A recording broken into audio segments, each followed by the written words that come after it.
ಅದಾದ್ಮೇಲೆ ನನಗೆ ಒಂದಿನ ವೀಕೆಂಡ್ ವಿತ್ ರಮೇಶ್ ಅವ್ರ ಕಾರ್ಯಕ್ರಮಕ್ಕೆ ಕರೀತಾರೆ, ಹೋಗ್ತೀನಿ. ಅಲ್ಲೂ ಸಮೇತ ನನಗೆ ದರ್ಶನ್ಗೆ ಮುಖ ಭೇಟಿ ಸ್ಟೇಜ್ ಮೇಲೇನೆ ಆಗಿದ್ದು. ತುಂಬಾನೇ ಖುಷಿ ಆಗತ್ತೆ. ಅವರು ಈ ಏನು ಈ ಘಟನೆ ನಡೆದಾಗ ದರ್ಶನ್ ವ್ಯಕ್ತಿತ್ವದ ಬಗ್ಗೆ ಹೇಳ್ತಾ ಇದ್ದಾರಲ್ಲ, ದರ್ಶನ್ ಅದ್ರ ಆಪೋಸಿಟ್, ತುಂಬಾ ಒಳ್ಳೆ ವ್ಯಕ್ತಿ. ಅವರಲ್ಲಿರುವ ಗುಣ ಹೇಗಿದೆ ಅಂತಂದ್ರೆ ಒಂದು ಮುಗ್ಧತೆ. ಮನುಷ್ಯನಿಗೆ 5 ಬೆರಳು ಒಂದೇ ಸಮ ಇರಲ್ಲ.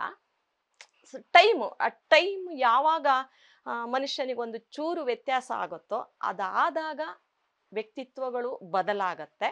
ಆ ಬದಲಾಗುವ ವೇಳೆಗೆ ಈ ತರದ ಆಪಾದನೆಗಳೆಲ್ಲ ಬರತ್ತೆ. ಆದ್ರೆ ಆ ನಿಜವಾದ ದರ್ಶನ್ನೇ ಬೇರೆ, ಅವನನ್ನ ನಾವು ನೋಡಿರೋ ರೀತಿನೇ ಬೇರೆ, ಆ ದರ್ಶನ್ನೇ ಬೇರೆ. ನಾ ಕಂಡಂತೆ ದರ್ಶನ್ ಈ ವ್ಯಕ್ತಿತ್ವದ ದರ್ಶನ್ ಅಲ್ಲ. ತುಂಬಾ ಒಳ್ಳೆ ಗುಣ. ಮತ್ತೆ ತುಂಬಾ ಹೆಂಗರ್ಳು, ತುಂಬಾ ಕಷ್ಟ ಇದೆ ಅಂತಂದ್ರೆ ತಕ್ಷಣ ಸ್ಪಂದಿಸ್ತಾರೆ.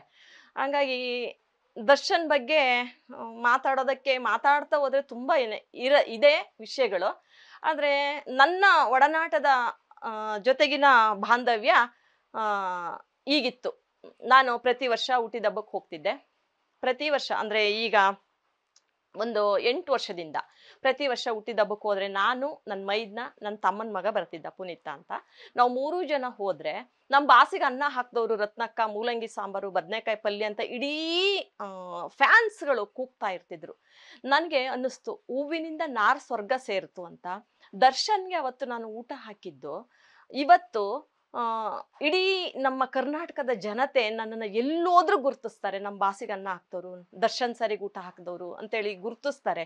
ಪ್ರತಿಯೊಂದು ಕಡೆ ನನಗೆ ತುಂಬಾನೇ ದರ್ಶನ್ ವೀಕೆಂಡ್ ವಿತ್ ರಮೇಶ್ ಬಂದ ಮೇಲೆ ನಮ್ಮ ಮನೆಗೆ ಎಷ್ಟು ಜನ ಬಂದಿದ್ದಾರೆ ಅಂದ್ರೆ, ನಮ್ಮ ಮನೆ ಪುಟ್ಟದು ಆದ್ರೂ ಎಷ್ಟು ಜನ ಬಂದು ಹೋಗಿದ್ದಾರೆ ಅಂದ್ರೆ ಅದಕ್ಕೆಲ್ಲ ಕಾರಣ ದರ್ಶನ್.